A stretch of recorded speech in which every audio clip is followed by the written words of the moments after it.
मूर्ख शेर और होशियार भालू की कहानी। एक जंगल में शेर बहादुर नामक एक शेर रहता था। शेर बहादुर बहुत ही दुष्ट था। उसके आतंक से सभी जानवर परेशान रहते थे। भागने और छिपने के अलावा कोई कर भी क्या सकता है, क्योंकि सभी जानवरों को पता है कि जानवरों में सबसे शक्तिशाली शेर होता है। एक दिन शेर बहादुर नदी के किनारे एक हिरन का शिकार कर रहा था कि शेर बहादुर एक पत्थर से टकराकर दलदल में गिर गया।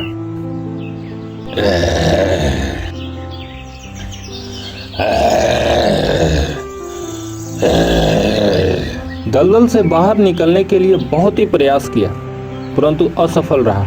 फिर शेर बहादुर मदद के लिए चिल्लाने लगा, कोई है जो मेरी जान बचा सके? कोई है जो मेरी जान बचा सके? शेर बहादुर की आवाज को सुनकर एक लोमड़ी और खरगोश दलदल के पास पहुंचे। शेर बहादुर को तड़पता देखकर लोमड़ी खरगोश से बोली, खरगोश, ये तो वही दुष्ट शेर है जो मेरे दोनों बच्चों को खा गया था। मैं तो सोची थी इसके तो कीड़े पड़ेंगे, परंतु परमात्मा को यही सजा मंजूर था। चलो मरने दो इसे।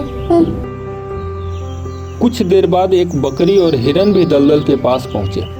शेर को तड़पता देखकर दोनों हंसने लगे। फिर बकरी बोली, मेरे पति को मारकर मुझे विधवा और मेरे बच्चों को अनाथ बनाने वाला यही पापी है। चलो मरने दो इसे, इसके तो मदद करना भी किसी पाप से कम नहीं है। पारी पारी कई जानवर आए, पर किसी ने भी दुष्ट शेर का कोई मदद नहीं किया। सभी ने कहा इस पापी का मदद करना किसी पाप से कम नहीं होगा। धीरे धीरे शेर बहादुर का सारा शरीर दलदल में धंस चुका था। सिर्फ और सिर्फ गर्दन ही दिख रहा था। और तो और शेर बहादुर जीवन का अंतिम सांस ले रहा था। तभी अचानक वहां कालू बंदर भी आ पहुंचा। शेर बहादुर को दलदल में फंसा देखकर बेचारे कालू बंदर को दया आ गया।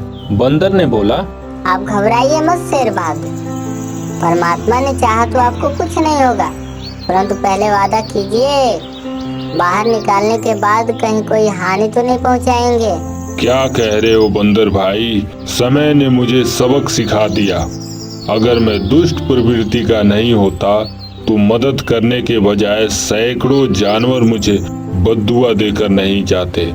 मैंने फैसला किया है, इस जंगल के सभी जानवरों को अपना भाई समझूंगा।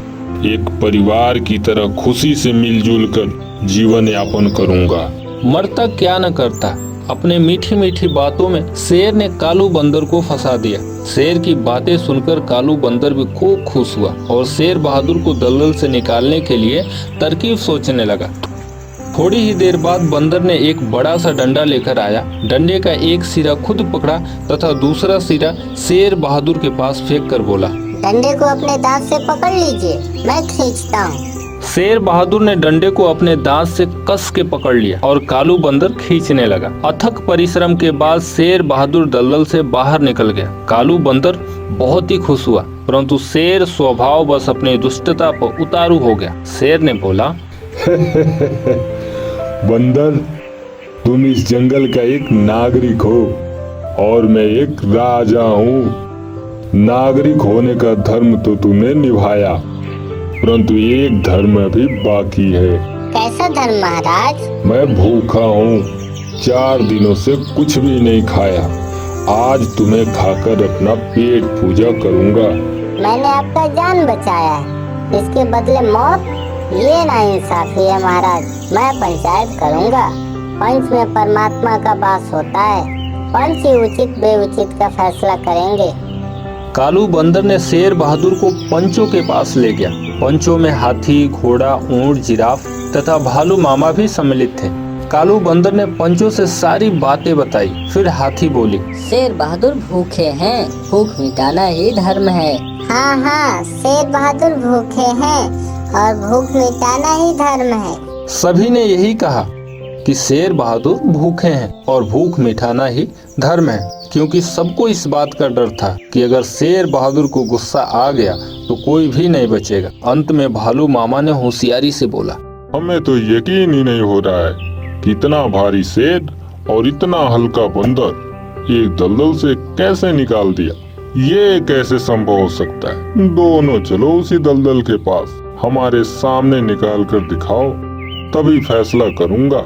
भालू मामा शेर बहादुर और बंदर को उसी दलदल के पास ले गए और बोले, आप दलदल में जाइए महाराज, फिर देखते हैं कालू बंदर कैसे निकालता है आपको। दुष्ट शेर ने उसी समय दलदल में कूद गया तथा दलदल में फिर फंस गया। फिर भालू मामा ने बोला, अब यहाँ से जाओ बंदर, पर याद रखना पापियों पर दया करना महापाप है।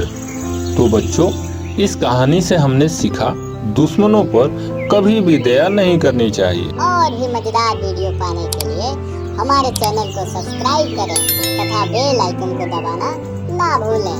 फिर मिलेंगे एक मजेदार कहानी के साथ। तब तक के लिए बाय बाय।